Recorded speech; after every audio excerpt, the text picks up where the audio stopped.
Adriana. Bueno, te escuchamos. Bueno, nos pareció importante, digamos, todas las novedades que pudiera haber, que pudiéramos encontrar en farmacología vinculadas a la neurobiología. Y uno de los temas novedosos para nosotros, y que nos pareció importante saber, es el tema del cannabidiol. Porque, digamos, cuando hablábamos entre nosotros veíamos que había un enorme desconocimiento y desinformación al respecto, y esto ha generado terribles controversias entre abuso y terapéutica, entre marihuana versus terapia canábica. Entonces, queríamos y nos parecía fundamental para los psiquiatras que empezáramos a conocer acerca del cannabidiol, fundamentalmente porque hoy el cannabidiol es una molécula que fue aislada, que está en nuestro país, que es un compuesto farmacológico, que lo conseguimos en farmacia, que está estandarizado, que tiene estándares internacionales, que ha sido suficientemente probada su uso, y aunque está avalada solo para un uso terapéutico, creíamos que como se vienen muchos usos terapéuticos nuevos, esos usos terapéuticos tienen evidencia científica y era fundamental para nosotros que todos podamos conocer acerca de esto. Cuando pensamos en el curso, hicimos como hincapié, o decidimos hacer hincapié en dos cuestiones fundamentales. Una en el contenido del curso y otra en los disertantes.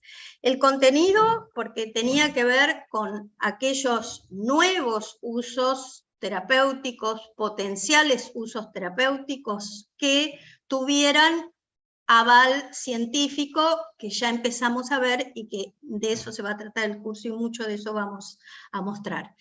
Pero el otro tema importante es que los disertantes que nos van a acompañar en todos estos encuentros son profesionales de vasta experiencia y que son pioneros. Muchos de ellos han sido y son investigadores y conocen desde hace muchísimos años el tema cannabidiol. Entonces creo que es un curso donde todos vamos a aprender mucho.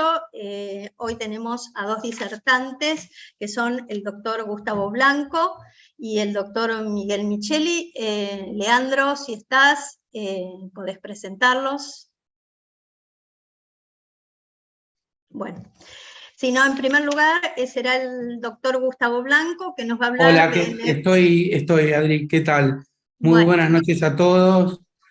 Bueno, la verdad es que es un honor y es un privilegio haber llegado a esta instancia de poder armar el curso y de que se haya concretado. Le agradecemos al Departamento de Neurociencias de LEA, sin el cual tal vez no hubiese sido posible llevarlo a cabo, y a nuestra sociedad madre, la APE, desde el capítulo que preside Adriana Rivetti, que es de Psiquiatría Biológica. Hoy van a hablar dos disertantes, si bien el tema es sobre cannabidiol al 100%, al 99%, como mencionaba Adriana, hoy consideramos que era mandatorio tener una charla introductoria sobre el sistema endocannabinoide y su farmacología. Por eso convocamos a disertar a los doctores Gustavo Blanco y Miguel Micheli. Gustavo Blanco, que va a hablar del sistema endocannabinoide, va a iniciar este módulo y consecuentemente la segunda mitad va a ser la disertación de Miguel. Gustavo es creador y jefe de la Unidad de Diagnóstico y Tratamiento de Dolor del Instituto de Neurociencias de la Fundación Favaloro, es director y docente del curso superior universitario anual de posgrado de Medicina del Dolor de la Universidad de Favaloro, y es profesor adjunto a cargo de la asignatura de Medicina del Dolor de la carrera de Medicina de la Universidad de Favaloro. Gustavo se dedica muy activamente a la docencia y a la educación, tiene vasta experiencia en un tema tan controvertido como es el dolor, que hace un tiempo lo estudiábamos como un síntoma y hoy ya se contempla como una entidad en sí mismo.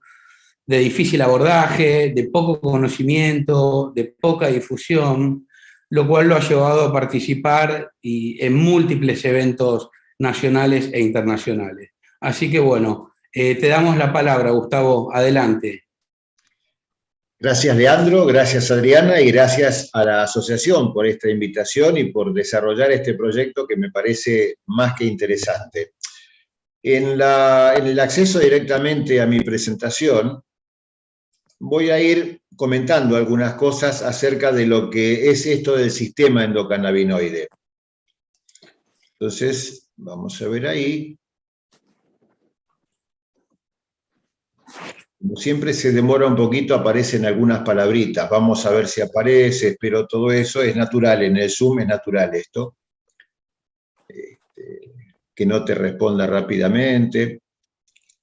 Pero la idea...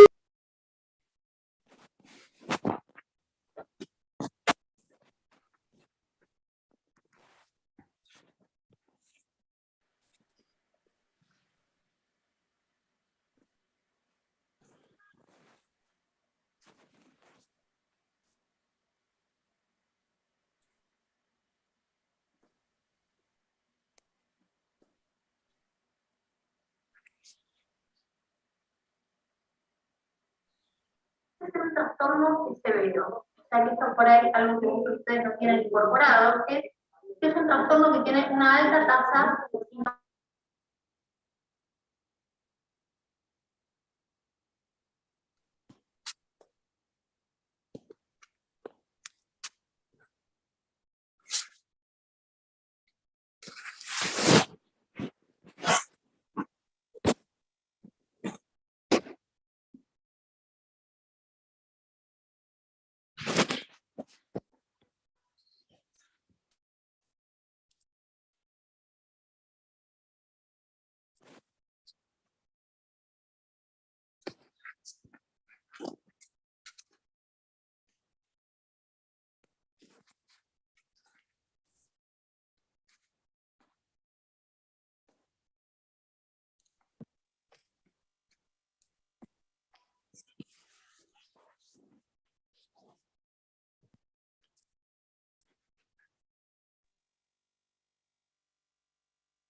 Pedimos disculpas. El doctor Gustavo Blanco tuvo un inconveniente tecnológico. Miguel, ¿estás ahí?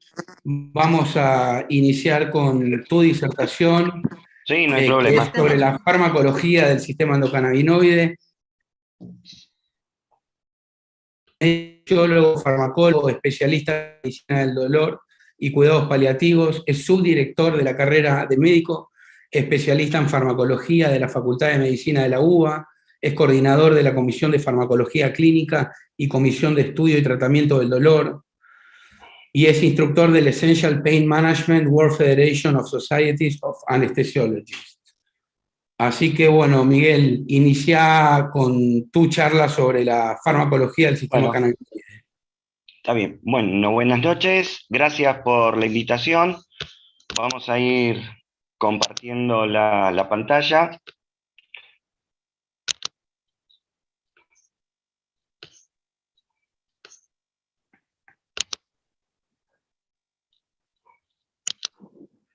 ¿Ahí se ve? No. ¿Ahora? No, no se ve. No, todavía no. A ver, esperemos. ¿Ahora? Sí. ¿Ahora no, sí? Ahora sí. Ahora sí. Ahora sí. Bueno, muy bien. Bueno, nuevamente gracias por la invitación y bueno, es un placer poder charlar con ustedes, poder compartir algunas ideas. Nosotros vamos a tratar de analizar un poco lo que es el tema por un lado del cannabis y por otro lado de los cannabinoides, porque son dos situaciones totalmente, distintas. Vamos a ver cuáles serían las diferencias. Siempre ya tenemos que decir de entrada que el beneficio o la mayor parte de la evidencia a favor siempre del CBD. Nosotros siempre debemos comenzar la charla haciendo algunos interrogatorios o implementar algunos cuestiones. Y la primera es, ¿cuál es la evidencia científica para el uso de los preparados de cannabis, lo que se llama cannabis medicinal, que después vamos a ver qué características deben tener? Y por otro lado, ¿cuál es la evidencia científica para el uso de los cannabinoides? Esto es el CBD o las mezclas como es el nabiximol, que es la asociación fija de THC y de CBD. Y también de algunos productos de tipo sintéticos, como han sido la nabilona y el dronabinol. Es importante establecer si existe no solamente eficacia, sino si existe efectividad clínica, que son dos puntos muy importantes, diferentes. Recordemos que la eficacia clínica de cualquier tipo de medicamento, ya sea un medicamento convencional, un medicamento biológico o biotecnológico, o un medicamento herbario, como es el que nosotros estamos considerando, es todos los efectos benéficos que se establecen en los ensayos clínicos. Es decir, estamos hablando de ensayos clínicos de fase 3. Y luego, lo importante, y sin lugar a duda, desde el punto de vista estrictamente farmacológico, establecer cuál es la seguridad. La seguridad clínica, que está relacionado con la posible incidencia, desarrollo de efectos adversos. Y acá es importante establecer la diferencia entre lo que es seguridad a corto plazo, a mediano plazo y a largo plazo. Recuerden que la seguridad a corto plazo se llevan a cabo en los ensayos clínicos de fase 3, por ejemplo. En cambio, la seguridad clínica a mediano y a largo plazo, como la efectividad clínica, siempre es en la práctica asistencial. Entonces, esto es muy importante de tener en cuenta. Y hay algo fundamental para todo tipo de medicamento, y también en este caso del cannabis y del cannabidiol. ¿Cuál es? Los datos que se obtienen a partir de los ensayos clínicos no pueden extrapolarse 100% en la población general, es decir, en la población que nosotros habitualmente atendemos, a nivel de consultorio, a nivel del sanatorio, a nivel de las clínicas, de los hospitales públicos y privados. Esto es muy, pero muy importante de tener en cuenta. Es importante el tema del cannabis, sobre todo, los efectos adversos a largo plazo, porque nosotros sabemos que el cannabis está relacionado con fármacos que tienen profundos efectos a nivel cognitivo, a nivel conductual, a nivel afectivo. Por lo tanto, ¿qué pasa con ese individuo? Y sobre todo, un punto que nos interesa a nosotros, ¿qué pasa con el neurodesarrollo? Es decir, ¿qué pasa con aquellos pacientes que están sometidos a edades tempranas, como es la adolescencia? Y de hecho hay muchos trabajos con respecto a los efectos del cannabis sobre el neurodesarrollo, más aún todavía a nivel de las mujeres gestantes que consumen marihuana. Todo esto nos preocupa a nosotros en gran medida, porque recuerden, estos fármacos no van a ser consumidos por un lapso de una semana, de 2 semanas, como puede ser un antibiótico, es decir, amoxicilina para un cuadro de una faringitis. Estos, vamos a ver que las indicaciones o la indicación actual autorizada por diferentes agencias regulatorias es solamente la epilepsia refractaria. Nosotros no tenemos una autorización para el uso en medicina del dolor, ni en ningún otro tipo de patología. Esto es importante de tener en cuenta. Entonces, ¿qué es lo que sucede? Nosotros debemos recordar que todo medicamento, todo tipo de medicamentos, los que ustedes habitualmente utilizan, antipsicóticos, antidepresivos, antidemenciales, etcétera, para poder ser utilizados en la práctica clínica, debemos obtener un conocimiento científico, pero también debemos tener y esto es menester de las agencias regulatorias, un control legal para controlar, fiscalizar lo que sea la producción, la distribución, la comercialización. Sin lugar a dudas, muy importante. Pero ¿qué pasa? Para las plantas medicinales y los productos que se obtienen a partir de plantas medicinales, en este caso, es importante adicionar al conocimiento farmacológico un conocimiento farmacotécnico, un conocimiento farmacobotánico, un conocimiento farmacognóstico importante, porque son todas plantas medicinales.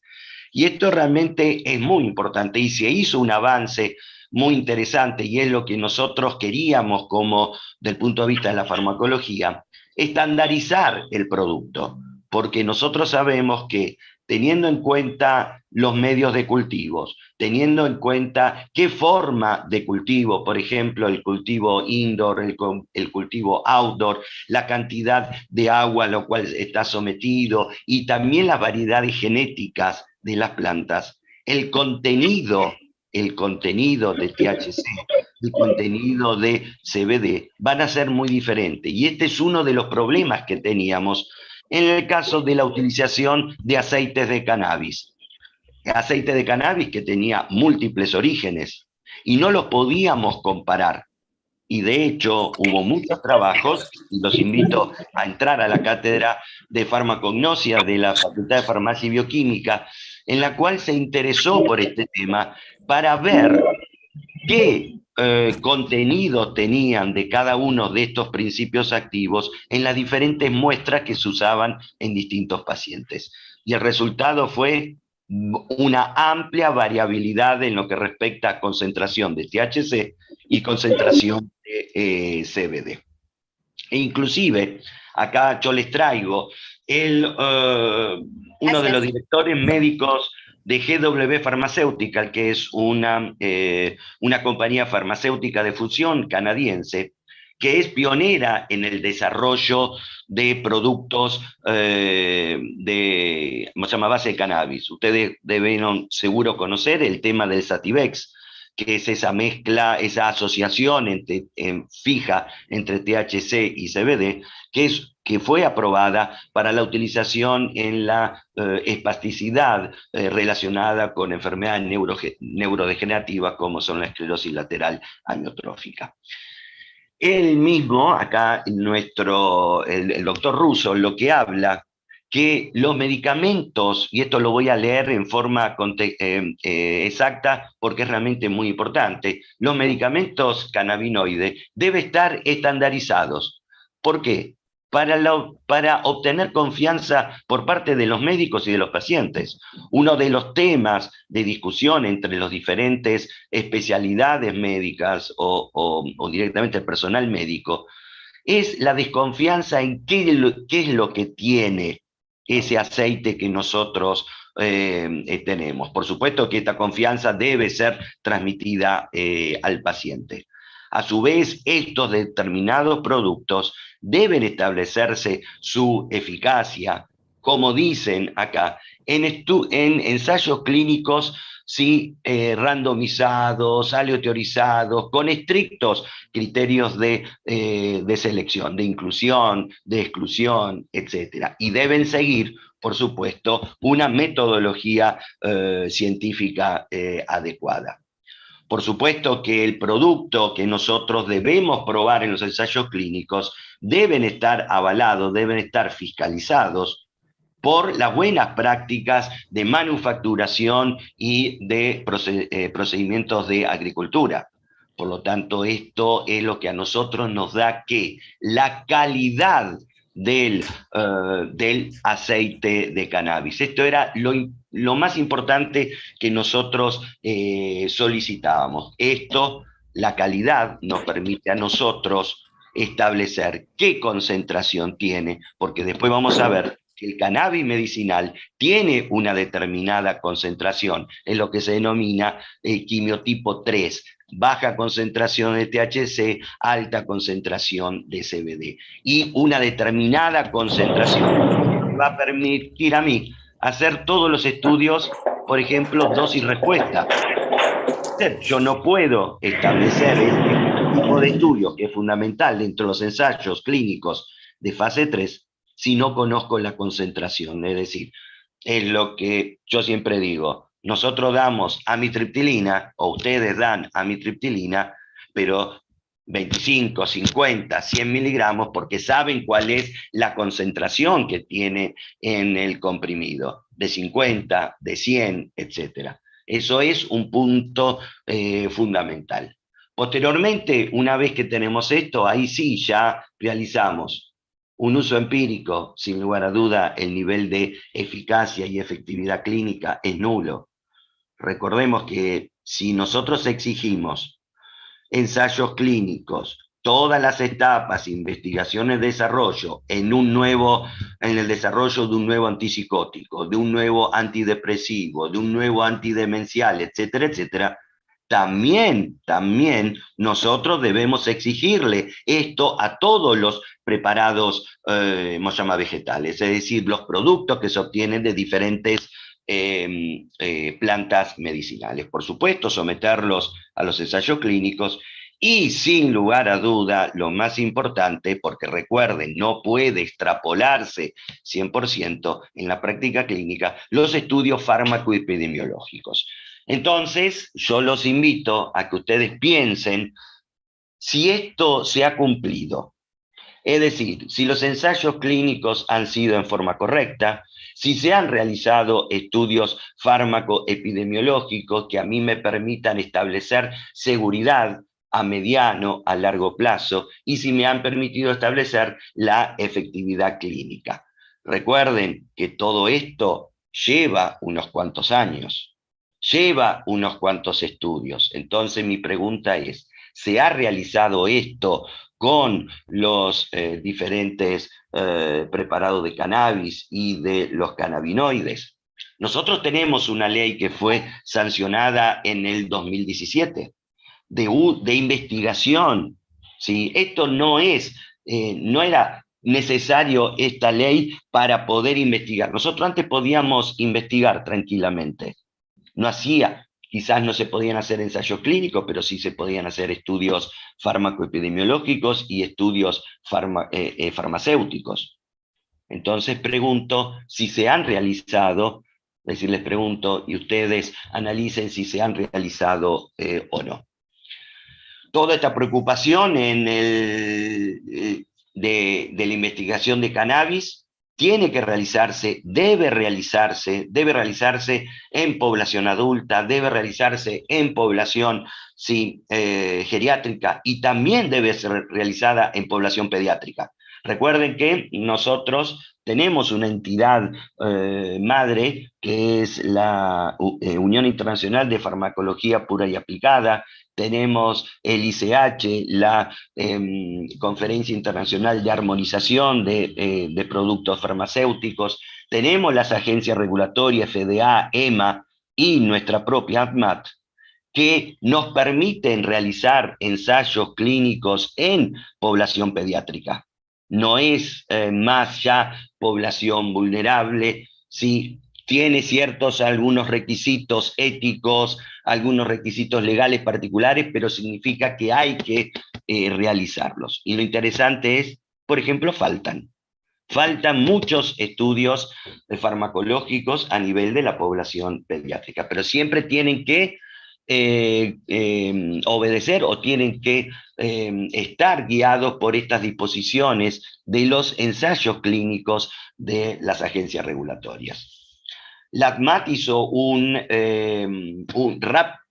informe rápido con respecto a los usos terapéuticos de los cannabinoides. Es un estudio realmente muy complejo.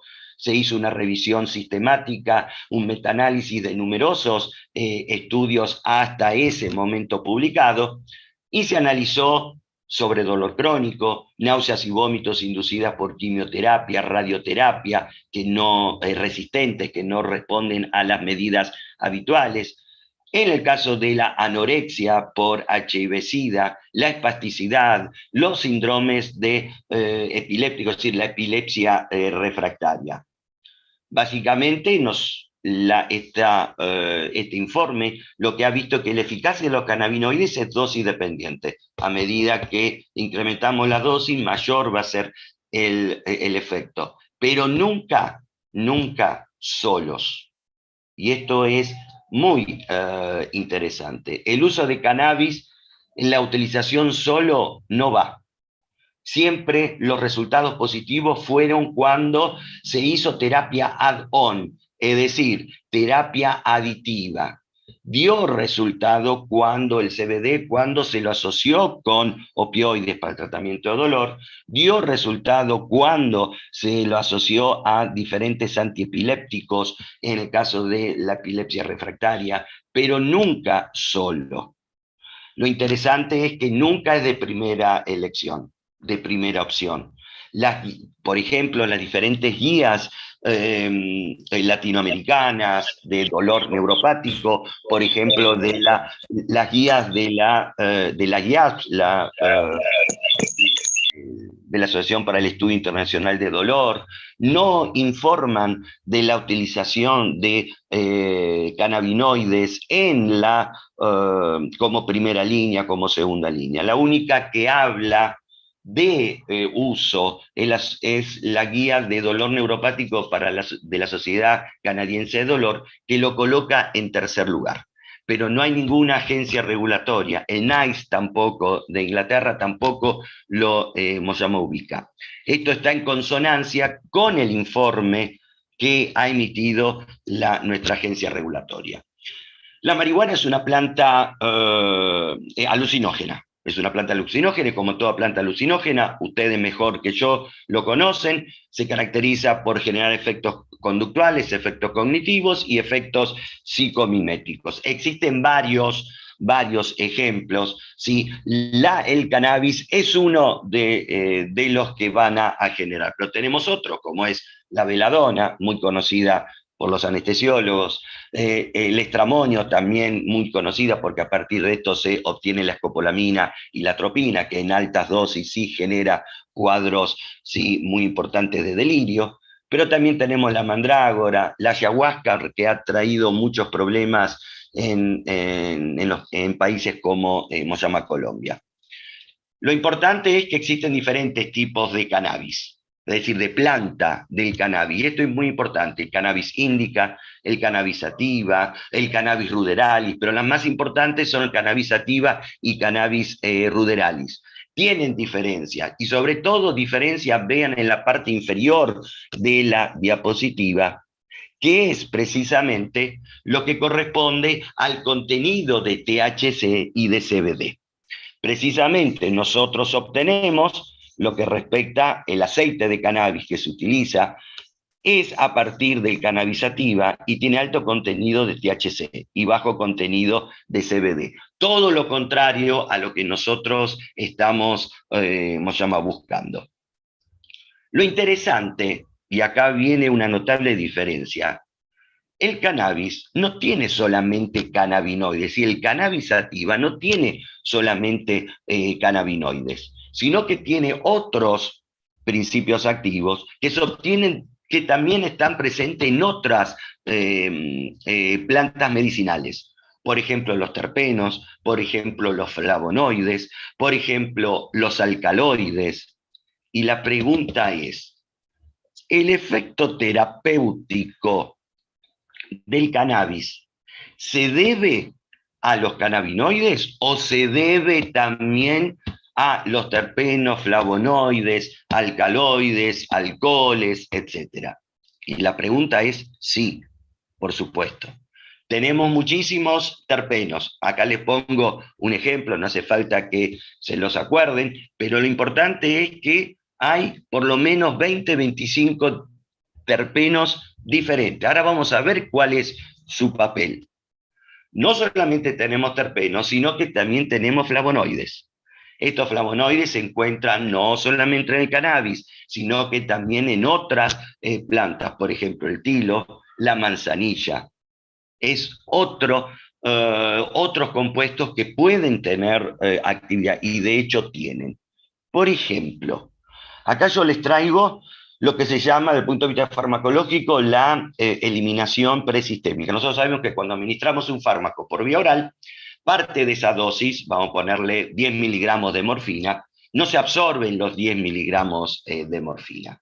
Una porción se va a absorber, va a pasar directamente a nivel de la sangre, se absorbe por los vasos sanguíneos y los vasos linfáticos, pero hay una porción que va a ser lo que nosotros denominamos eliminada, una excreción de tipo presistémica. Esto se debe a que a nivel de la mucosa intestinal, estos son los enterocitos, las células epiteliales, presentan una serie de transportadores denominados glucoproteína P, en la antigua nomenclatura ahora se denomina transportador ABC, ¿cómo se llama? B1, que se caracteriza porque agarra ese fármaco, por ejemplo la morfina, y la expulsa. Es decir, disminuye la cantidad total que se absorbe. Parte también de esa morfina, de ese fármaco que se ha absorbido, va a ser metabolizado por acción de los citocromos. El principal citocromo que se encuentra en el tubo digestivo es el citocromo 3A4, 3A5. Miren qué interesante. Esto da una determinada concentración plasmática, la línea con azul. Pero los flavonoides lo que hacen es inhibir tanto el transporte como la metabolización. Entonces, ¿qué hacen? Una mayor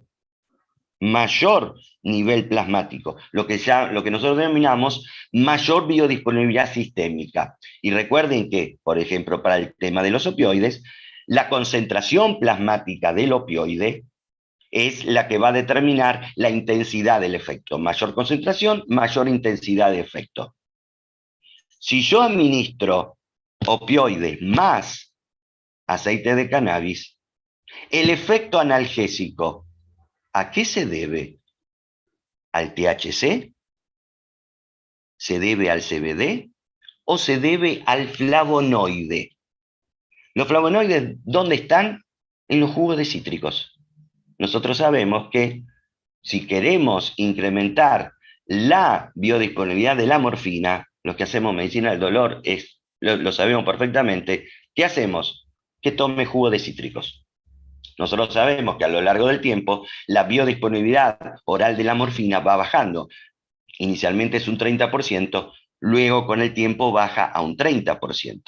Entonces, la misma dosis obtiene menor nivel plasmático, entonces el paciente tiene dolor. Nosotros le agregamos jugo de naranja, jugo de cítrico, ¿y qué hacemos? Porque tiene los flavonoides y mejora los niveles plasmáticos, mejora la biodisponibilidad sistémica. Lo mismo sucedería con el cannabis. Acá no estamos administrando, no es el efecto analgésico por parte del THC y el CBD, sino por parte de los flavonoides. Mira, interesante, se ha dicho que el cannabis es antiinflamatorio y podría ser utilizado en el tratamiento de de artritis reumatoidea. Pero miren qué interesante. Son los terpenos, son los flavonoides los que tienen perfecta actividad antiinflamatoria. Símil AINES, símil glucocorticoides. Miren acá. Ustedes saben que los procesos inflamatorios son debidos a los eicosanoides, es decir, las prostaglandinas, prostaciclinas, y nosotros sabemos que el efecto analgésico, antiinflamatorio del AINE se debe a inhibir a la síntesis de estos a partir de la inhibición de la ciclooxigenasa 2, fundamentalmente ciclooxigenasa 1, ciclooxigenasa 2. La ciclooxigenasa 2 es la que se ve específicamente a nivel del foco inflamatorio. Los glucocorticoides generan, muy importante, la síntesis total, porque inhiben la liberación del ácido araquidónico, que es el precursor. Vean acá, estos productos no relacionados con los opioides, con los cannabinoides, generan disminución en la liberación de citoquinas proinflamatorias. Muy interesante de recordar. Entonces, todos estos productos que no son cannabinoides tienen efecto analgésico, efecto antiinflamatorio, efecto sedante. ansiolítico. Esto tiene que ver porque interactúan con la neurotransmisión serotoninérgica. Recuerden que la neurotransmisión serotoninérgica y la neurotransmisión GABAérgica y la neurotransmisión noradrenérgica juegan un papel importante en los estados de ansiedad. Es decir, nosotros incrementando la neurotransmisión GABAérgica disminuimos la ansiedad. Si modificamos la neurotransmisión serotoninérgica, disminuimos la ansiedad. Por supuesto que la ansiedad está manejada por la neurotransmisión noradrenérgica a partir del locus ceruleus. Entonces, ojo, pregunta: ¿cuál es el efecto sedante del tilo y de la manzanilla que usaban nuestras abuelas? Esto, precisamente. Los terpenoides, muy importante a recordar. A partir de esto es que Menchoulian, que es el que ha estudiado sin lugar a duda el tema de los cannabinoides, habla del efecto entourage, que es el efecto final es la sumatoria de los efectos parciales de cada uno de ellos. Hay que ver cuál es el más importante. Los cannabinoides son varios, es decir, se encuentran en dos formas, formas ácidas y formas neutras. Las formas ácidas son totalmente inactivas y las formas neutras son las activas. El CBD, el delta 9 y delta 8 tetrahidrocannabinol y el CBN. Recuerden que el que no es psicomimético es el CBD. Los otros tienen actividad psicomimética. Esto es lo que yo les quería establecer, que de acuerdo a la concentración hay tres tipos. Tipo, es decir, de planta de cannabis, tipo delta 9 THC, tipo híbrido y tipo CBD. El que nos interesa a nosotros es el tipo, CBD. Es lo que se llama quimio 3, el quimio tipo 3. Recuerden que el contenido de THC no puede ser más de 0,2. Los canadienses hablan un poquito más, 0,3, pero estadísticamente hablando no hay ninguna diferencia. Este es el cannabis medicinal. Se pueden obtener de diferentes partes, pero recuerden que el contenido de estos principios activos no es igual, se encuentra únicamente en la flor femenina. THC y el CBD son fármacos multitarget, que se denomina, es decir, tienen varios efectos. Son agonistas CB1, son agonistas CB2, son agonistas de un grupo de receptores denominados GPR, son agonistas de los receptores TRP, que son canales iónicos que intervienen en la percepción, es decir, que intervienen en la sensibilidad mecánica, termoalgésica, etc.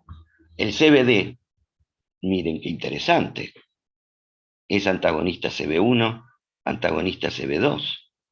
¿Y cómo genera su efecto analgésico? Ahora lo vamos a ver más adelante.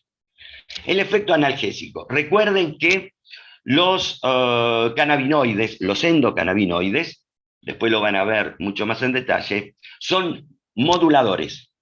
El sistema nervioso, como ustedes conocen, trabaja con neurotransmisiones excitatorias y neurotransmisiones inhibitorias. La principal neurotransmisión excitatoria es el glutamato, y las principales neurotransmisiones inhibitorias son el GABA y la neurotransmisión GABAérgica y la glicinérgica. GABAérgica en todo encéfalo y médula, y la glicinérgica fundamentalmente a nivel de la médula.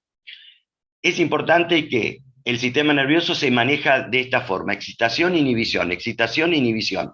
El resto de los sistemas de neurotransmisión, la neurotransmisión peptidérgica, la neurotransmisión aminérgica, la neurotransmisión de tipo colinérgica, etc., lo que hacen es actuar regulando estas neurotransmisiones de tipo excitatorias e inhibitorias. ¿Y qué hacen los endocannabinoides? Precisamente frenan cuando existe una hiperactividad glutamatérgica y cuando existe una hiperactividad GABAérgica y glicinérgica. Es decir, se liberan, no se almacenan, se liberan cuando hay estímulos importantes, cuando existe una hiperactividad de la neurotransmisión excitatoria o de la inhibitoria. Lo interesante es que en muchas etapas del desarrollo, Esta hiperactividad glutamatérgica es fundamental para el desarrollo neurológico y psiquiátrico del paciente. Después lo vamos a ver con respecto a la memoria y el aprendizaje. Ahora, esta neurotransmisión glutamatérgica, por supuesto que es deleteria en muchos casos porque genera los fenómenos de sensibilización central asociado al dolor neuropático y al dolor nociplástico. La neurotransmisión GABAérgica inhibitoria también juega un papel importante en el neurodesarrollo y por lo tanto, ojo con inhibirla, porque el consumo externo significa desequilibrio de la neurotransmisión excitatoria y neurotransmisión inhibitoria.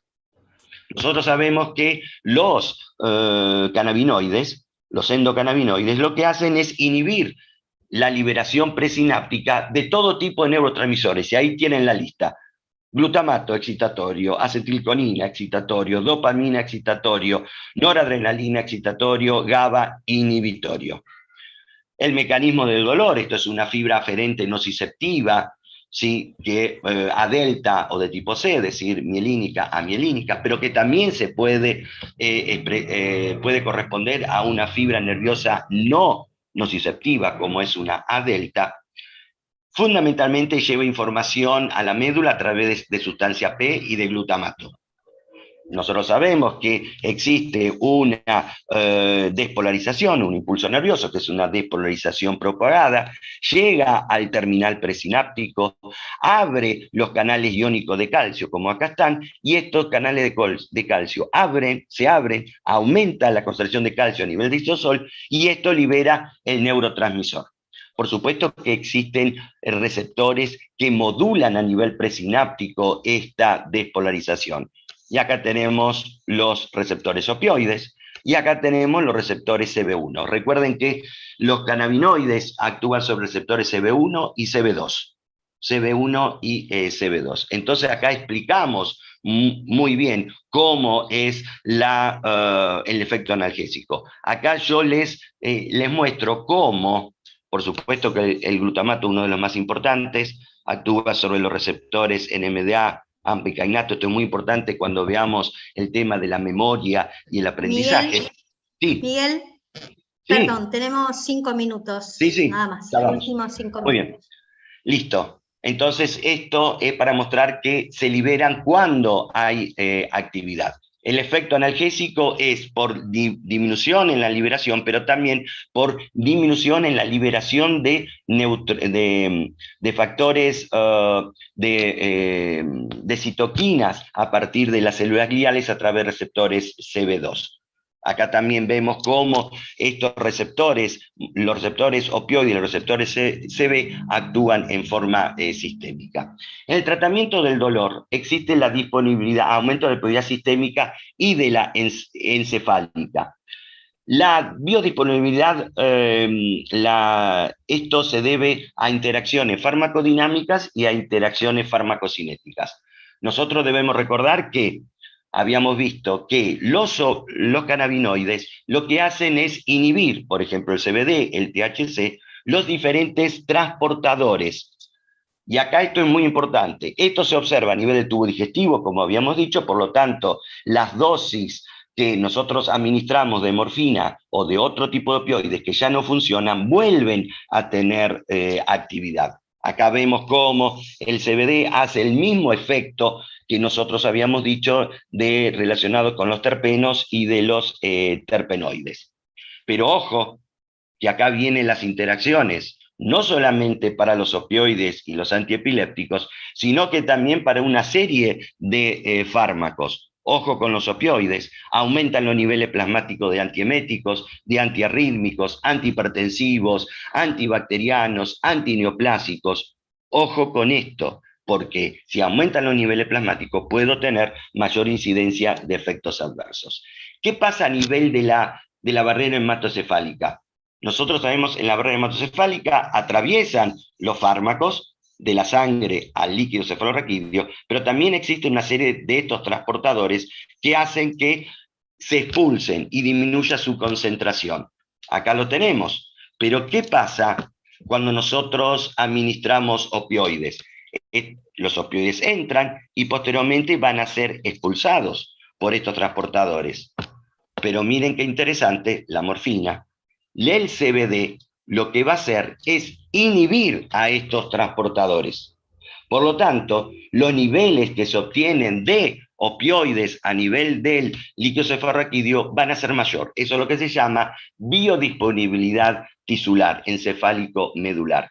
Mejoran el perfil farmacodinámico del fármaco. Los efectos neuropsiquiátricos, que es lo que a mí más me interesa en este punto, vemos que el CBD puede actuar sobre diferentes receptores. Miren que sobre el CB1, algunos hablan de antagonistas, pero unos hablan de agonistas inversos. Esto tiene una relación por nuevas teorías de farmacodinámica que no es importante ahora analizar, pero sí es importante sobre el receptor GABA, sí es importante sobre los canales iónicos de sodio y los canales iónicos de calcio, porque esto favorece el efecto de tipo antiepiléptico.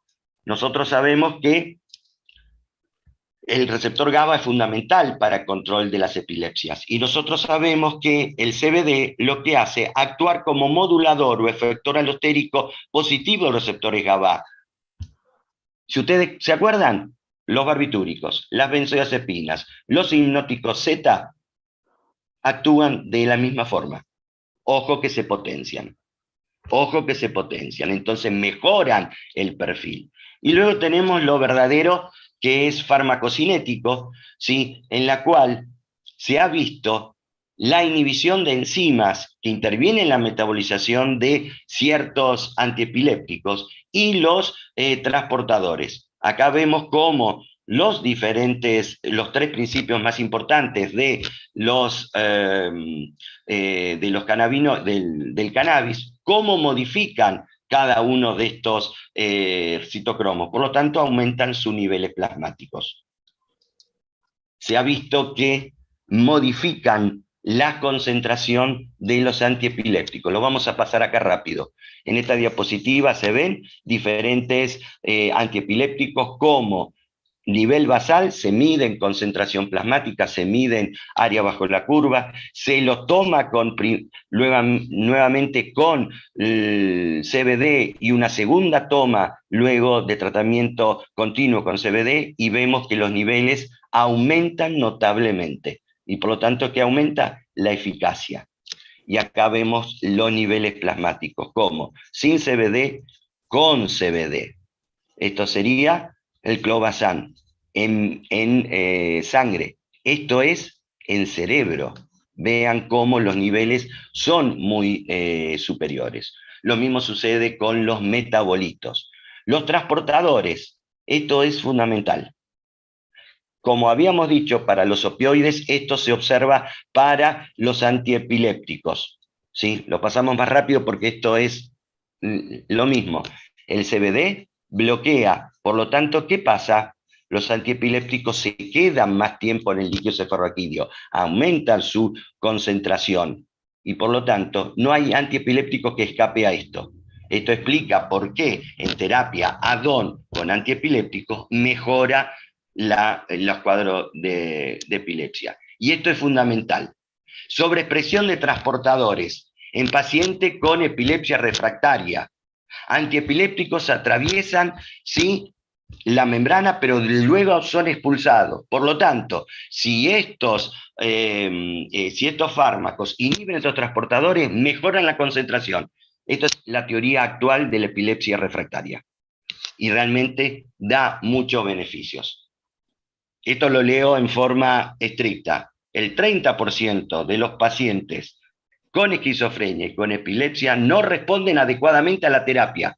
Y esto tiene que ver por el rol que juega, la sobreexpresión que se observa de los transportadores. Por lo tanto, el CBD mejora esto y por lo tanto mejora el cuadro clínico. Efectos adversos, rápidamente ya para terminar. Estudios electrofisiológicos, neuropsicológicos, muestran a largo plazo alteraciones cognitivas clínicamente relevantes, memoria y atención. Todo esto tiene que ver con la biología de la LTP, la potenciación a largo plazo, esa hiperactividad que yo les nombraba de glutamatérgica. Recuerden, hipocampo y amígdala, ¿sí? Las neuronas, ¿sí? Las neuronas piramidales resultan influenciadas por glutamato. Esta es la base molecular de la memoria. Yo tengo que estimular a los receptores NMDA, estos receptores NMDA, que son los responsables de la sensibilización central a nivel de la médula espinal en dolor, en el hipocampo y en la amígdala, son fundamentales para la memoria, sobre todo para la memoria espacial, por ejemplo. Entonces, yo tengo que establecer una hiperactividad. Si yo freno esta actividad, porque estas neuronas tienen lamentablemente el mayor densidad, número de receptores CB, CB1, CB2, ¿dónde están? En el sistema límbico. Un grave problema para el paciente. Y acá vemos cómo todo a nivel de la corteza, influencia colinérgica, noradrenérgica, glutamatérgica y GABAérgica es fundamental para el neurodesarrollo. Todos estos terminales tienen receptores CB1, por lo tanto disminuyen su liberación. Por lo tanto, la corteza se encuentra estimulada en forma adecuada. Ese es el interrogante.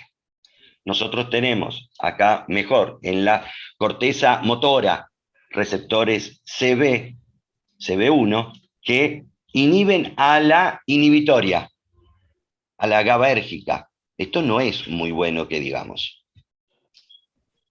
Luego tenemos el influjo del locus coeruleus, el principal núcleo noradrenérgico. ¿Qué pasa? Noradrenalina fundamental para las zonas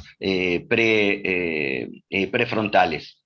El CB1 disminuye su influencia, ¿sí? En el circuito del reward, muy importante, decimos que no es una droga pesada, es decir, que fácil de adicción, pero la biología, la neurobiología dice todo lo contrario. Tiene el mismo sistema, y acá ven, las neuronas dopaminérgicas del área tegmental ventral que van hacia la corteza prefrontal, se encuentran modificadas su función. Todo esto, estos circuitos influenciados por el CBD, hacen que muchos autores hablen de la relación entre el uso crónico de cannabis, depresión, ansiedad, esquizofrenia y alteraciones cognitivas. Relación entre cannabis y esquizofrenia, precipitar un episodio psicótico en personas con antecedentes o exacerbar los... Miguel, ya tenemos que ir dándole lugar a la charla de Gustavo Blanco. Esta es la última diapositiva. El uso crónico de cannabis durante la adolescencia podría ser un factor de riesgo de esquizofrenia. Bueno, muy bien. Muchas gracias por su atención. Bueno, muchas gracias, Miguel, por la charla. Después, al finalizar, vamos a plantear preguntas y vas a tener la oportunidad de evacuar las dudas de la audiencia. Gustavo, adelante con tu disertación. Bueno, nos pareció importante. Bueno, espero ahora poder compartirlo bien. Parece que ahora está mejor que antes. Decidme, por favor, Leandro, si lo estamos viendo bien. No se ve. ¿Cómo no se ve? Dice que has iniciado, ahí se ve perfecto. Listo. Adelante. Bueno, muy bien.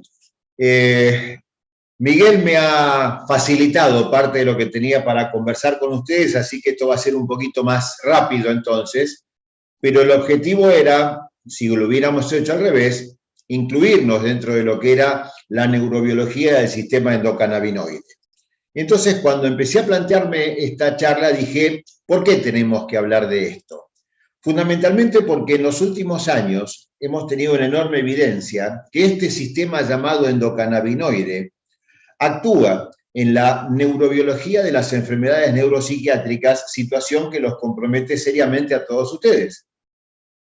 Afecta fundamentalmente la neurotransmisión, en los sistemas neuroinmunes, en los sistemas neuroendocrinos, con lo cual estos sistemas son aquellos que tienen cierta disfuncionalidad o franca disfuncionalidad en la mayor parte de las afecciones neuropsiquiátricas como se contemplan hoy en día. Pero se me ocurrió hacer una visión a lo mejor diferente y tomé estas dos publicaciones, que está resaltada la fecha a propósito, donde lo que vemos es que en el año 2004, esta publicación decía: Fisiología y farmacología de los cannabinoides, 30 años de progreso, 2004. O sea que hoy en día tenemos más o menos 50 años de evolución de toda esta historia y nosotros recién la estamos descubriendo. Esa otra publicación que dice el sistema nervioso endocannabinoide, una oportunidad única para intervenciones terapéuticas, del año 2001. Por lo tanto, hace 50 años que tenemos la idea de que esto podría llegar a servir, hace 20 años que lo teníamos como proyecto futuro, y lamentablemente o afortunadamente, recién hoy en día tenemos la realidad de poder disponer de alguna serie de productos para poder trabajar adecuadamente. Entonces, se me ocurrió jugar un poco con las palabras y plantear que lo que estamos viendo no es la evolución histórica, sino que es una revolución histórica, donde hemos pasado en un corto periodo de tiempo, 50 años no es tanto, 50 años no es nada, de mirar las cosas desde afuera. Fíjense ustedes todo lo que les mostró Miguel recién, cómo hemos profundizado en el análisis de lo que estamos viviendo cotidianamente desde el punto de vista farmacológico, desde el punto de vista terapéutico, desde distintos objetivos que tenemos que tener para poder plantearnos cómo trabajar con los pacientes. Y quise hacer una relación con esto de la historia, con lo que pasó habitualmente y que nos pasa frecuentemente. En el año 1972, Perry Snyder descubren los receptores opioides dentro del organismo. ¿Qué cosa ilógica tener receptores dentro de mi organismo para una sustancia que estaba afuera, en la morfina?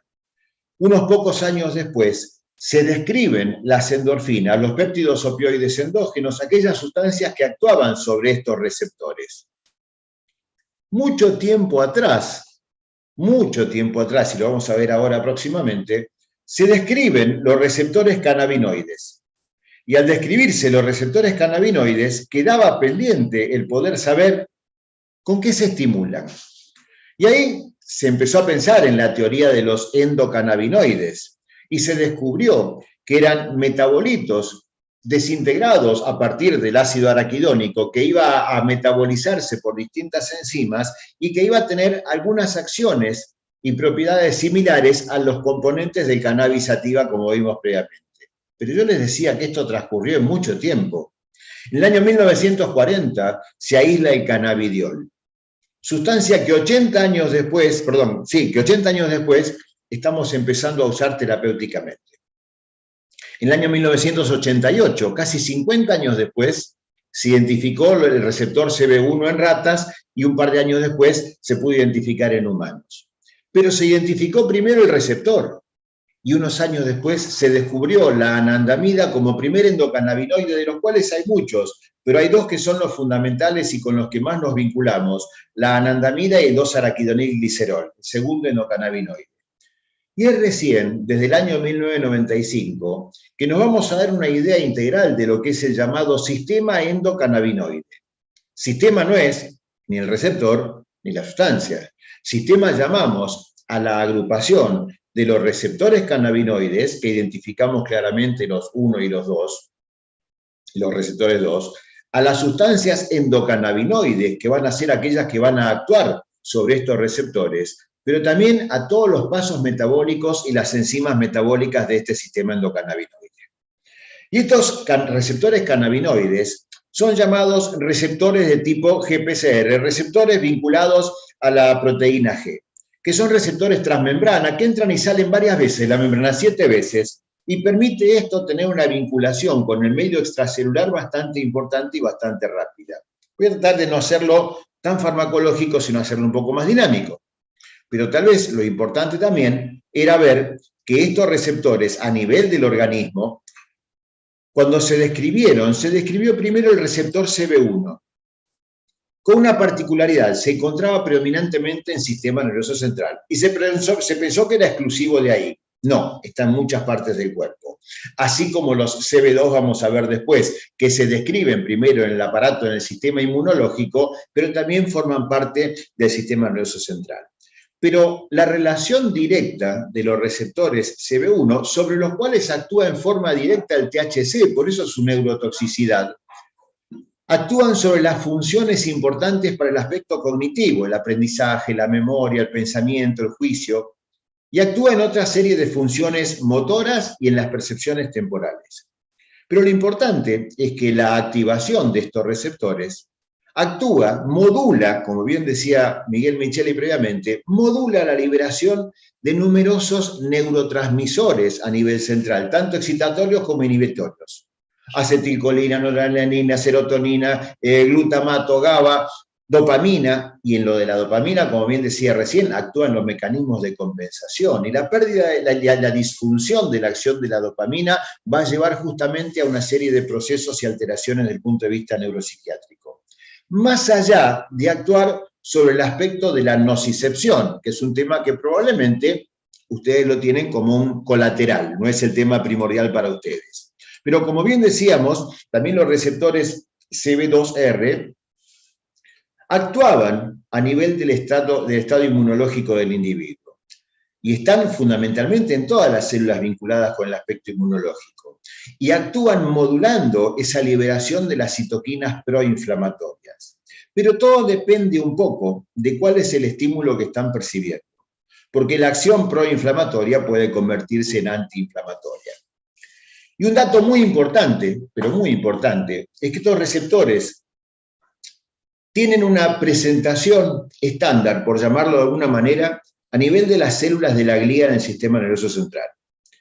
Las células de la glía son células llamadas inmunológicamente quiescentes, o sea que están quietitas, tranquilitas, no tienen mayor inconveniente, hasta que ocurre un fenómeno que despierta esa reacción inmunológica del individuo. Y estas células de la glía van a participar en todo lo que es la llamada neuroinflamación.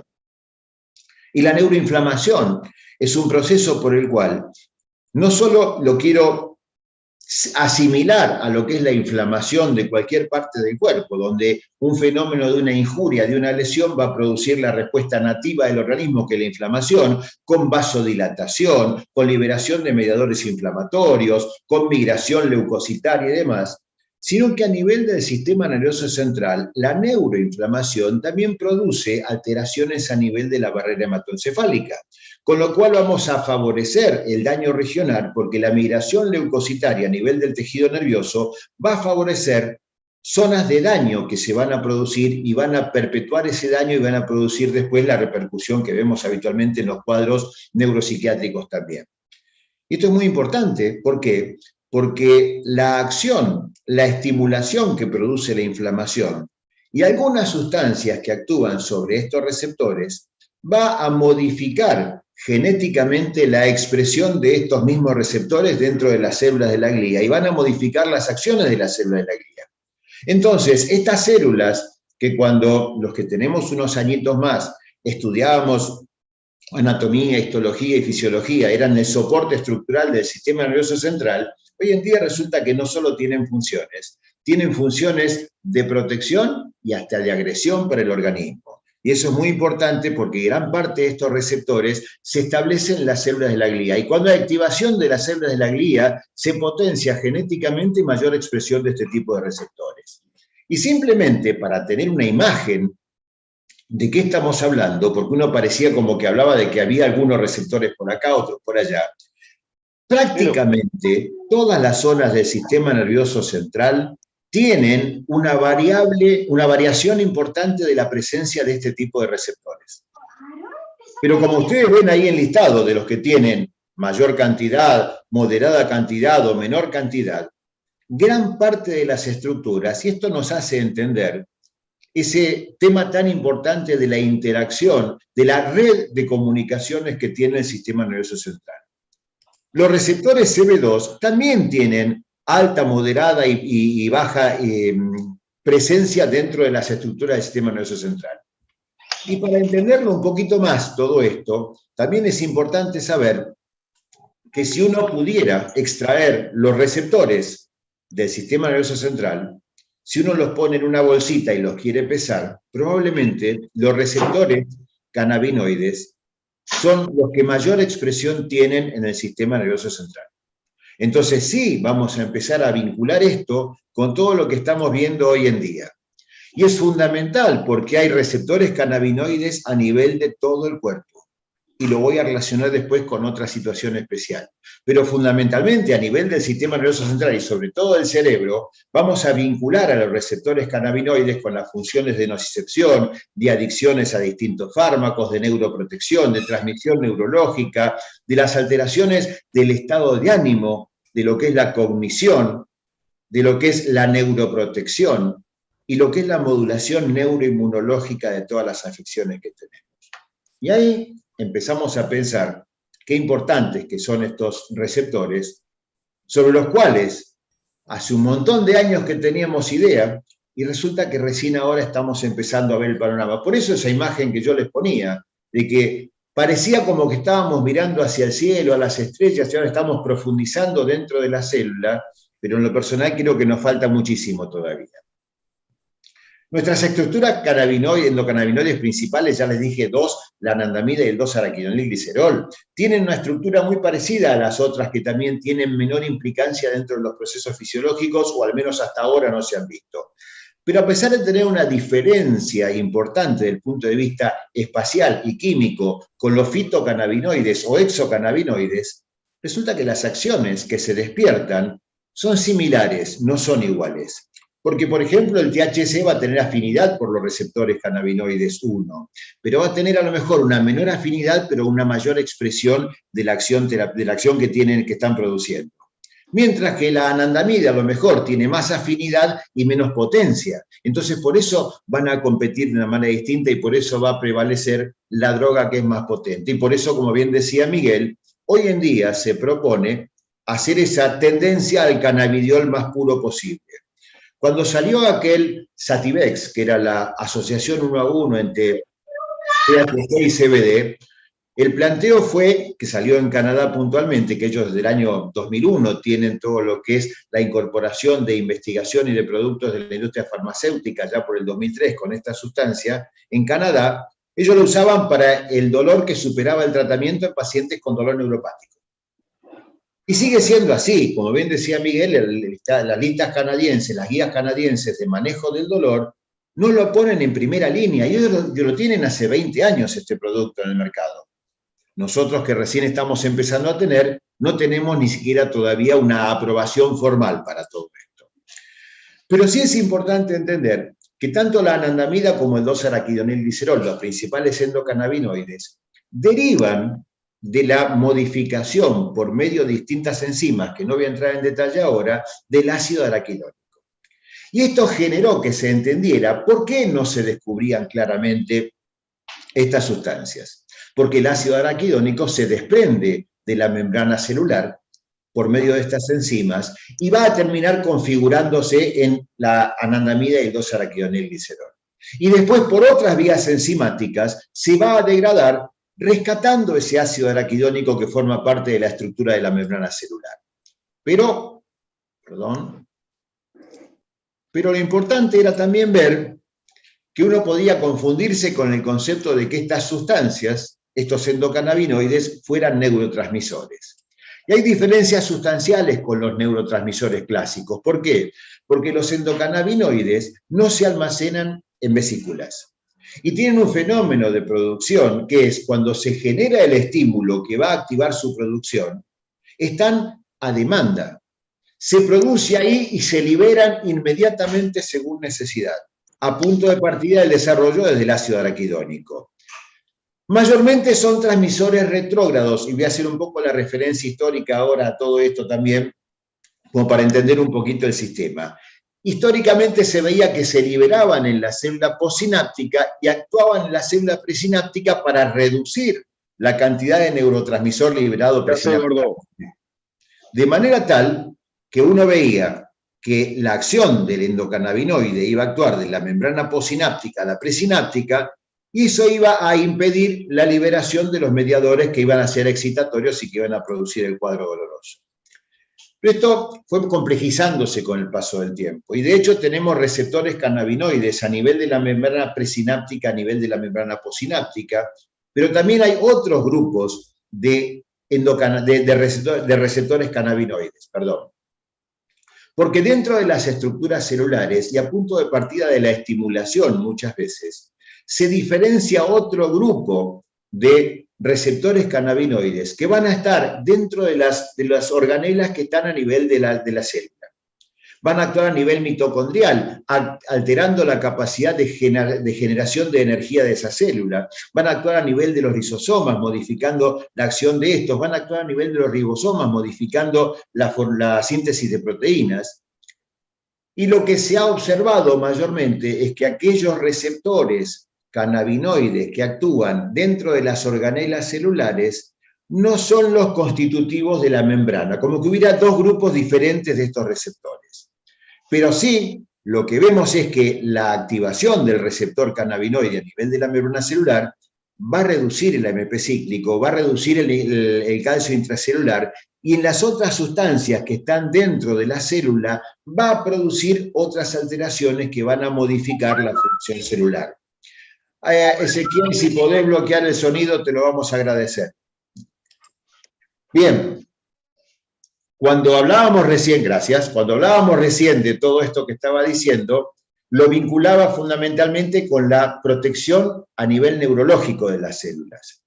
Y los receptores cannabinoides actúan también en lo que es el proceso de diferenciación celular. Entonces, partiendo de células neurológicas o de células neurales indiferenciadas, el sistema endocannabinoide va a producir la diferenciación de estos grupos neurales, llevando a que luego se active la formación hacia grupos de neuronas, de astrocitos, de microglía y demás. Y va a actuar en todo lo que son los progenitores de las células neurales para favorecer también los mecanismos de neuroreparación. Pero ojo, porque esto también puede alterarse.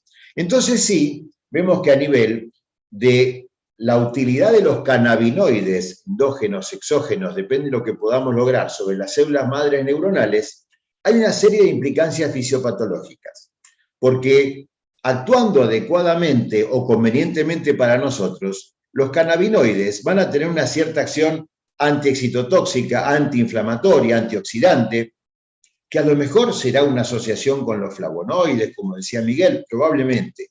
Pero esto va a llevar a un mantenimiento del pool celular de células madre. Va a llevar a la diferenciación de las células neuronales y gliales y va a llevar a lo que es la interacción con otros sistemas neuromodulatorios. Va a modificar la plasticidad neuronal, el balance de los neurotransmisores, la capacidad de remielinizar, por lo tanto estamos hablando de reparación y de protección del tejido neural. Vamos a favorecer la supervivencia a nivel de las células de la glía y de las neuronas. Por eso es tan importante la investigación que se desarrolla hoy en día a nivel de lo que es accidentes cerebrovasculares, isquemia cerebral y cannabinoides, y va a favorecer justamente la maduración neuronal y la protección de las células. Pero, como veíamos recién, y lo vinculo con lo que vimos anteriormente, cuando se produce un fenómeno irritativo, un fenómeno inflamatorio, dolor, enfermedad neurodegenerativa y demás, vimos que se activaba la estimulación de estas células de la glía. Las células de la glía pueden tener distintos mecanismos de activación. Una llamada activación clásica, activación normal, que se produce cuando hay un fenómeno irritativo, y cuando hay una injuria la respuesta es la inflamación. Por lo tanto, la activación clásica de las células de la glía va a favorecer la liberación de mediadores inflamatorios, la expresión antigénica, la llamada neuroinflamación, la fagocitosis y demás. Pero hay una opción de generar un desvío de esta acción de las células de la glía, que estaban en estado de equilibrio en ese momento, y llevarlas a lo que es la activación alternativa. Y esto se produce tanto a nivel de las células de la glía, de la microglía, como de los astrocitos y la oligodendroglía también. Y esta vía alternativa, que se puede corregir gracias a la acción sobre los receptores CB2, nos permitiría dirigir esa acción glial hacia los fenómenos de resolución de la neuroinflamación, a la reparación tisular, a la regeneración de todo esto y a la eliminación de los detritus celulares. Justamente ahí está donde, si tuviéramos la posibilidad, podríamos elegir para qué lado hacerlo. Se me escapó, acá estamos. Pero también tenemos que entender que en lo que se vincula con todos los procesos neuropsiquiátricos, es importante entender que la acción del sistema endocannabinoide a nivel del estrés va a producir una serie de alteraciones que son completamente diferentes dependiendo si estamos ante una situación aguda de estrés o ante una situación de estrés crónico, lo mismo que en las situaciones de estrés postraumático. Inicialmente, la situación de estrés con la liberación de hormonas corticotrópicas va a llevar al aumento de la producción de una enzima que es la hidrolasa de los ácidos grasos, de la amida de los ácidos grasos, que es la que deteriora la anandamida. Por lo tanto, en el inicio de la situación de estrés vamos a tener una reducción de ese endocannabinoide, mientras que en la etapa tardía vamos a incrementar el 2-araquidonilglicerol. Y las variaciones que tienen estas sustancias, la anandamida y el 2-araquidonilglicerol, van a generar disfunción a nivel del eje hipotálamo hipófiso suprarrenal, disfunción a nivel de los trastornos cognitivos, disfunción a nivel de la plasticidad neuronal, disfunción a nivel del sistema simpático, etcétera, etcétera, etcétera. Por eso es tan importante entender que yo hoy no les puedo dar una realidad. Todo esto es real y aún así seguimos pensando que nos falta un montón por delante. Y ya hace un tiempo prolongado que se planteó que la descripción de este sistema endocannabinoide era una apertura sobre todo a todos aquellos aspectos de lo que se vinculaba con las neurociencias, porque el objetivo del sistema endocannabinoide se apuntó y se apunta, de hecho, a tratar de modificar los trastornos de estado de ánimo, los movimientos anormales, las alteraciones neurodegenerativas como la esclerosis múltiple, el Alzheimer, la esclerosis lateral amiotrófica, se vinculó también con los procesos de dolor, con los trastornos del sueño, etcétera, etcétera, etcétera. Por lo tanto, el sistema endocannabinoide participa como modulador de estos procesos neuroinflamatorios y neurodegenerativos. Me gustó mucho una descripción que vi de la publicación de Jacobs del año 2017, donde lo plantea como que el sistema endocannabinoide es el eslabón perdido del entendimiento de la fisiología humana. Y acá es donde lo quiero asociar, así como antes lo asociamos con el sistema de los péptidos opioides endógenos y los receptores opioides, quiero asociarlo con lo que tal vez uno no termina de tener en claro, pero que cuando lo charlemos nos vamos a dar cuenta rápidamente. Cuando uno habla acerca de los efectos deleterios de los antiinflamatorios. Cuando uno pregunta cuál es el mecanismo de acción de los antiinflamatorios, sistemáticamente todos repetimos eso que nos dijeron, que inhibían la síntesis de la prostaglandina por la acción de la ciclooxigenasa, etcétera, etcétera. Hay múltiples mecanismos de acción más de los antiinflamatorios. Pero probablemente el mecanismo de producción de los efectos secundarios de los antiinflamatorios más tóxico es justamente ese mecanismo. ¿Por qué? Porque la inhibición de las prostaglandinas constitutivas va a llevar al deterioro de las funciones corporales de la que se les ocurra. Voy a la más pequeñita de todas. Las prostaglandinas actúan en la movilidad de la colita del espermatozoide. Por lo tanto, la inhibición de las prostaglandinas, el uso de antiinflamatorios puede producir infertilidad. Desde ahí en adelante todo lo que quieran. No es solamente que me da acidez, que me daña el riñón o que me puede producir un infarto. Puede afectar cualquier parte del cuerpo.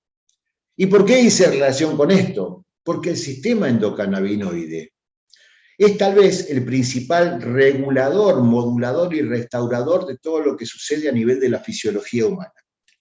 Porque es una enorme cantidad de receptores celulares que actúan no solamente por lo que hemos visto con los mecanismos que vimos, porque la interacción de los cannabinoides endógenos no es solamente sobre el receptor, porque los receptores CB1 y CB2 son los que conocemos, pero estas sustancias también actúan sobre otros moduladores, otros receptores del grupo GPCR, actúan sobre receptores TRPV, como bien lo decía antes Miguel Micheli, sobre canales de sodio, sobre canales de calcio. La acción es múltiple de estas sustancias. Entonces, cada vez que un cannabinoide se une a un receptor celular, lo va a activar y vamos a ver para qué lado se dispara. Y de hecho, algunos de los principales procesos fisiológicos regulados por el sistema endocannabinoide comprometen fundamentalmente todas las condiciones biológicas que enfrentamos cotidianamente, más allá de las neurodegenerativas.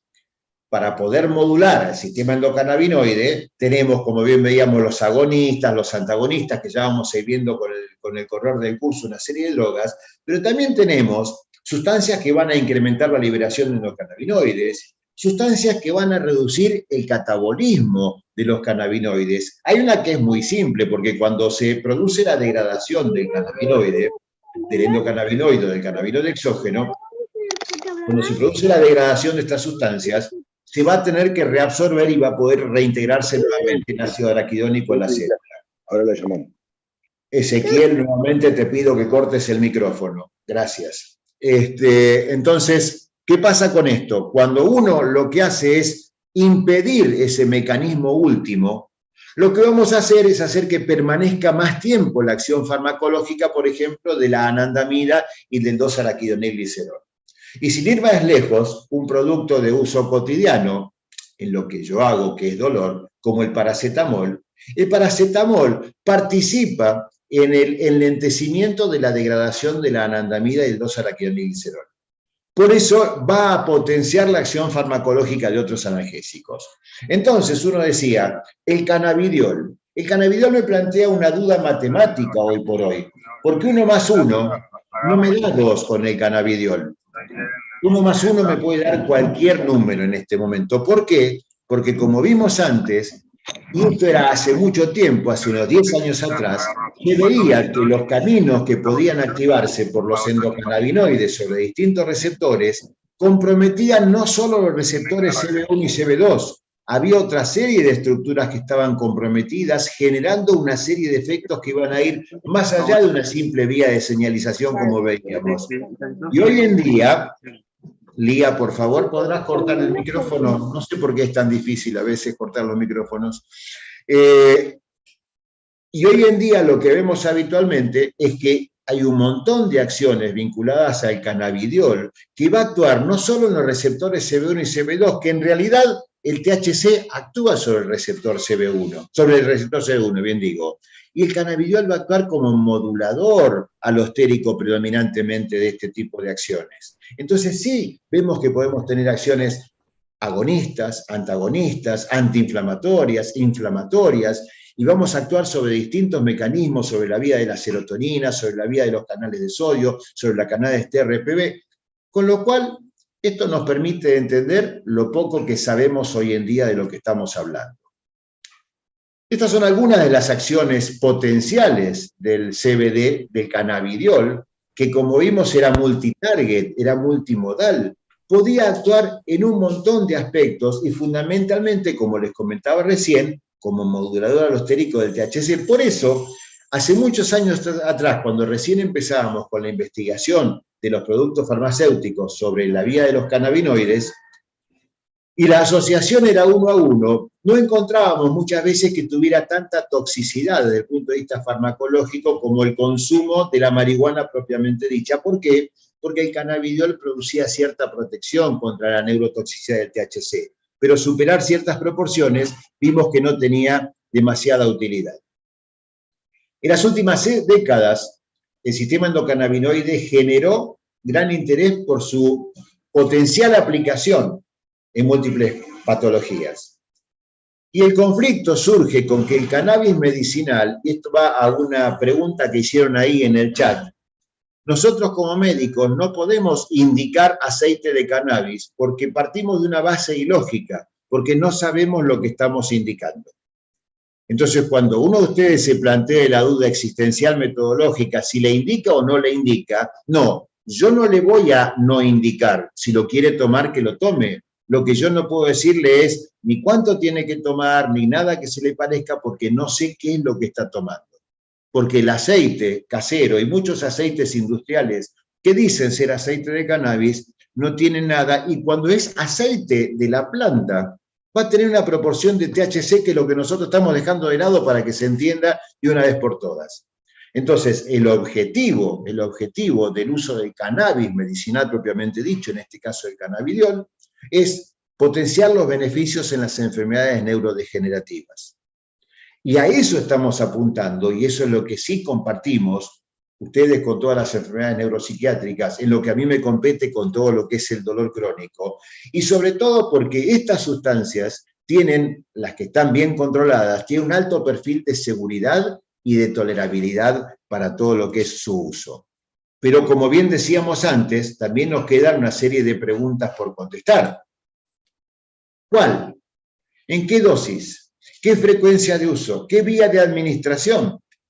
De hecho, digo porque también hay productos que tienen aplicación de cannabis a nivel tópico. Y no está mal, porque la activación de los receptores de CB1 y CB2 sobre todo, que están a nivel de los queratinocitos, que son células que están a nivel de la piel, va a favorecer el desarrollo de la respuesta que estamos esperando. Entonces, fíjense ustedes hasta dónde llega este mundo en el cual recién estamos entrando. Tenemos que ver en qué afecciones, qué enfermedades, qué síntomas, y eso nos va a permitir probablemente mejorar nuestra calidad de atención.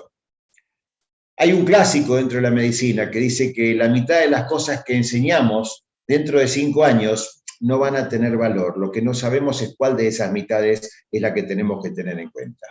Les agradezco mucho su atención y supongo que tendremos un tiempito ahora para preguntas para poder compartir eso también. Muchas gracias. Bueno, muchas gracias, Gustavo. Muchas gracias. Yo quiero hacer mención especialmente a Miguel, ¿no?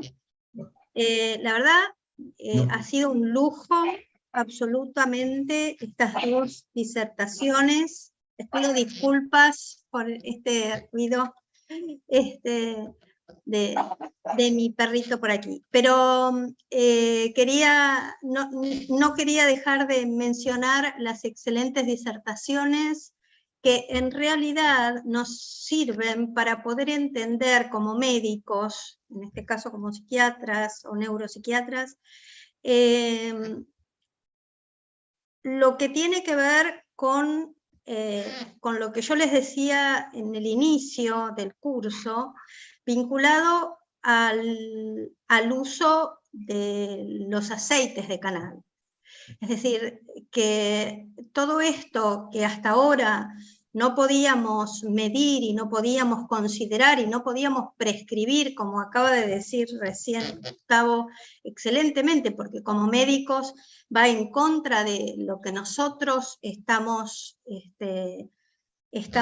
fuimos formados para poder hacer. Hoy podemos, sí, porque hoy tenemos un producto medicinal que, como también mencionó Miguel, y para dejarlo muy en claro, que el principio activo, o sea, el cannabidiol, es el único principio activo de la planta del cannabis que no tiene actividad simpático-mimética. Así que bueno, les invito a, si tienen preguntas para hacernos, que las pueden mencionar por el chat.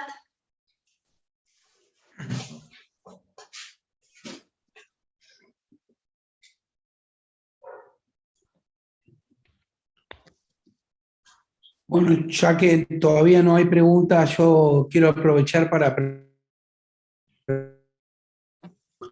Yo sé que vos manejás un amplísimo espectro de recursos terapéuticos, desde un simple comprimido de paracetamol hasta la indicación del implante de un estimulador medular crónico, y todo el gran espectro de matices de los abordajes que existen en el medio.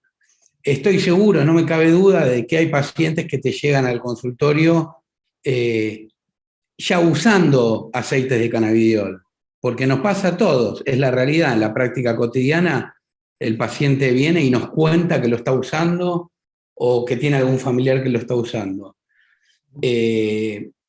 ¿Has tenido la experiencia de algún paciente que utilice, o ya has podido indicar en este cortísimo tiempo desde que se aprobó el producto, cannabidiol como producto farmacéutico al 99%? Bueno, vamos por partes, decía Jack. El aceite que trae la gente es aceite de no sé qué. Miguel comparte conmigo un aprendizaje que hemos tenido, que cuando se manda a las distintas cátedras para analizar el producto, te encontrás con aceite de oliva, con cualquier cosa que lo que menos tiene es aceite de cannabis. Si fuera un producto adecuado de la planta, tendría la combinación de ambos, con lo cual nosotros tratamos de no hacerlo. Pero a mí me pasa como experiencia, y me ha pasado notoriamente, que la gente viene y toma una gota, 2 gotas, 3 gotas, cada cuánto. ¿De qué color es? Porque hay colores variados dentro de lo que es el espectro del aceite de cannabis en los distintos frasquitos que lo trae la gente. Y un error de concepto, que eso bien lo dijo claramente Miguel, es un aprendizaje que hemos tenido hace un tiempo atrás, y Miguel es una persona que preconiza mucho esto. Entendamos que es un modulador. Y la mayoría de los que han tenido fallas han ido dejando los tratamientos y empiezan a tomar las gotitas y te dicen, esto no me sirve para nada. Ese esto no me sirve para nada tiene múltiples explicaciones. La primera es que no le sirve para nada, porque no tenía nada. La segunda es porque la dosificación no era suficiente. La tercera es porque no tomó acompañando un tratamiento adecuado. Y ese es el fenómeno más importante que tenemos hoy en día. A lo mejor dentro de 5 años decimos todo lo contrario. Es probable que nos encontremos para decir lo contrario en 5 años, pero hoy por hoy eso es lo que manejamos casi todos. Entonces, sí es frecuente eso, sí es frecuente que hayan venido, y cuando yo les he propuesto, que en los últimos tiempos me he volcado un poco, hace no mucho tiempo atrás, hubo un webinar de un médico colombiano, que la gente de ELEA lo tiene, y les aseguro que es espectacular escucharlo a este médico, no me acuerdo el nombre, dentro de 10 años voy a estar peor, así que no me preocupa, y que planteó cómo utilizarlo en otras patologías que no fueran la epilepsia refractaria. Porque, como bien dijo Miguel, la autorización 2017 para tratamiento de epilepsia refractaria, sobre todo en niños. Cuando lo usamos nosotros, que yo empecé a usarlo hace no mucho tiempo atrás, cuando apareció el cannabidiol como comercial, como producto comercial en la Argentina, aprobado por ANMAT, etcétera, etcétera, tampoco teníamos una clara idea, y hoy en día, para dolor al menos, sabemos que una dosis de 100 miligramos día, entre 100 y 150 miligramos día, es la dosis que tendríamos que tener como dosis techo, dosis máxima para acompañar otros tratamientos. Entonces sí lo he empezado a usar en algunos pacientes que con algún tratamiento ya establecido tenían muy escasa respuesta, y acá, oh maravilla de la naturaleza, no fue que a todos les fue bien. A algunos les mejoró el cuadro doloroso y a otros no les hizo absolutamente nada, habiendo llegado a los 100 miligramos día, que uno empieza con 0,1 mililitro, 10 miligramos cada 12 horas, y cada 3 días le vas aumentando de a 0,1 mililitro hasta llegar a 0,5, 50 miligramos cada 12 horas, y si ahí no tuviste respuesta, busquemos otro camino. Entonces sí lo estoy haciendo, sí lo estoy aplicando en aquellos casos que el tratamiento previo no me está dando resultado, pero de ninguna manera como tratamiento único. Aquí hay 2 preguntas que en realidad, bueno, tienen que ver con el uso del cannabidiol en autismo y en ansiedad, y si tienen experiencia. Yo quiero mencionar que parte del curso, digamos, de las próximas clases, tienen que ver justamente con los nuevos usos terapéuticos potenciales, entre ellos, por ejemplo, ansiedad y autismo, así que serán clases próximas. Pero bueno, si ustedes pueden contestar esto, ya sabemos que tenemos el Cambis, que es el producto medicinal, digamos, el producto farmacéutico que podemos prescribir, pero si ustedes tienen experiencia en ansiedad y en autismos. Yo hago solo dolor, Miguel, que es además farmacólogo y demás, tiene mucha más experiencia que yo, pero también se dedica a la parte de dolor, así que no sé, Miguel, ¿vos qué dirás? Acá hay una cosa importante a tener en cuenta, lo que se vino diciendo. Hay muchas referencias bibliográficas. Hay muchas referencias bibliográficas con respecto a mecanismos de acción, referencias bibliográficas con respecto a indicaciones terapéuticas, potencialmente terapéuticas. Lo importante es que muchas de las cosas que nosotros leemos son realizadas in vitro. Es decir, mucho de los que se dijo en este curso tiene que ver con estudios in vitro y tiene que ver con estudios en animales de experimentación y sobre todo en preparados biológicos, es decir, órgano aislado, tejido aislado. La pregunta es siempre, ¿esto se puede extrapolar al ser humano? Mi primera cuestión. Para decir que sí o no, tenemos que hacer estudios, ensayos clínicos. No son concluyentes y no hay, en primer lugar. En segundo lugar, muchas de las indicaciones que se hablan son off-label, fuera de autorización. Yo lo que veo que hay una desesperación por parte de muchos colegas de prescribir off-label. Hay algunas situaciones que sí, pero con respecto al cannabis hay que tener mucho cuidado. Por la sencilla razón, ¿qué dosis? Mi pregunta es, supongamos que sí sirve para la ansiedad, para el ataque de pánico, para el glaucoma, etc. ¿Cuál es la dosis? Yo no lo sé.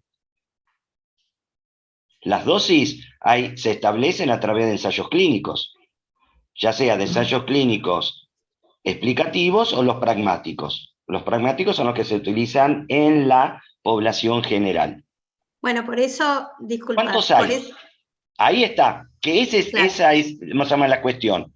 Cuando uno hace los estudios de dosis de referencias y todos los medicamentos, independientemente del que sea, el CBD, la aspirina, la metadona, la lidocaína, lo que sea, hay que hacer estudios de escalado de dosis, que se llaman, para obtener cuál es la dosis media promedio, que es la dosis en la cual va a responder la mayor parte de las personas. ¿Están esas dosis? Y además Bueno, las tiene Miguel, que autorizar la agencia regulatoria. Respondiendo a tu pregunta, Porque desde si ya no, hay evidencia, hay ya un esbozo, un atisbo de evidencia, de estudios clínicos de diversa índole, reportes de series de casos, algún reporte de serie. ensayo. Bueno, listo. Bueno, que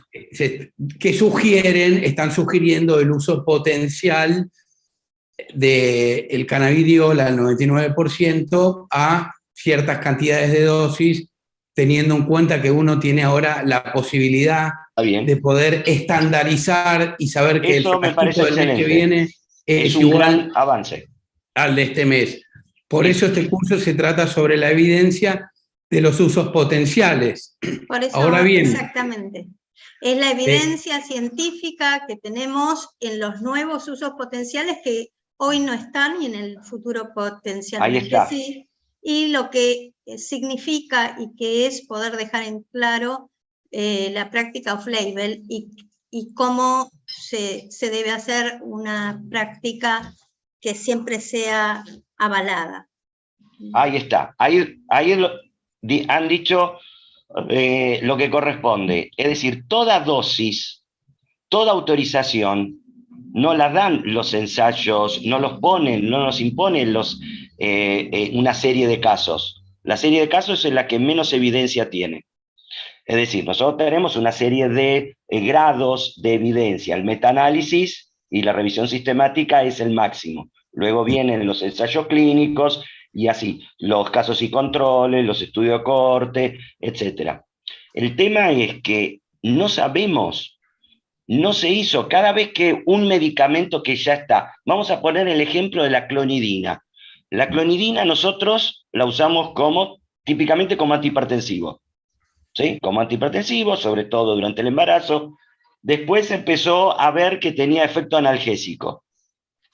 Se tuvo que volver hacia atrás nuevamente para empezar a hacer el estudio, a ver cuál es la dosis que le corresponde. Eso es lo que se cuestiona. El informe que hizo rápidamente la ADMAT con respecto a lo que yo mostraba sobre dolor crónico, sobre diferentes patologías, lo que ha cuestionado es la metodología. Cuestionó la metodología totalmente irregular y no apegada a las normas internacionales. Por eso yo lo que creo que lo que hay que hacer, nunca estuvo prohibida la investigación con cannabis. Eso de que la gente no puede investigar. Yo puedo investigar. Si yo tengo varios pacientes con aceite de cannabis, yo puedo mandar a medir. ¿Me puede prestar un poquito? ¿Me puede prestar un poquito? Lo puedo mandar a un farmacéutico que me lo dosifique, que me determine la concentración, y yo ya automáticamente sé la dosis que está recibiendo y puedo obtener información de uno, de otro paciente e informarlo. ¿Por qué no se hace eso? Bueno, perdón, porque tenemos que ir terminando por una cuestión de que nos hemos excedido mucho en el horario, porque la verdad que las charlas han estado exquisitas. Yo lo que quisiera decir es que justamente, Miguel, ese es el asunto, que la idea no es que como médicos hablemos del aceite de cannabis, sino que hablemos del cannabidiol. Acá hay una pregunta que dice si hay algún fármaco aprobado con 99%. Sí lo hay, tenemos un producto que se compra en la farmacia, que está elaborado con toda la tecnología, y esto es una realidad. Entonces, hoy podemos hablar de algo diferente más que ver lo que un paciente que le fabricó alguien o que extrajo de una planta está tomando. Entonces eso me parece importante dejarlo en claro, que poder avanzar y poder seguir conociendo mucho más sobre cannabidiol, que realmente todos los médicos necesitamos, y los médicos psiquiatras y neuropsiquiatras necesitamos conocer acerca del cannabidiol. Así que les agradezco mucho y otra vez gracias por las excelentes disertaciones, realmente un lujo. Bueno, gracias a ambos. Gracias. Brillante. Gracias. Y la semana que viene, el martes siguiente, vamos a ir directo a la terapéutica con cannabidiol. El doctor Tedroski va a hablar un poco de los aspectos holísticos del tratamiento con cannabis y específicamente de ansiedad e insomnio con cannabidiol, y el doctor Castiglianis va a hablar específicamente del uso potencial de cannabidiol para casos de estrés postraumático y burnout. Muchísimas gracias a ambos disertantes, estuvieron brillantes. Gracias a toda la audiencia. Muchas gracias. Gracias. Nos vemos. Nos vemos.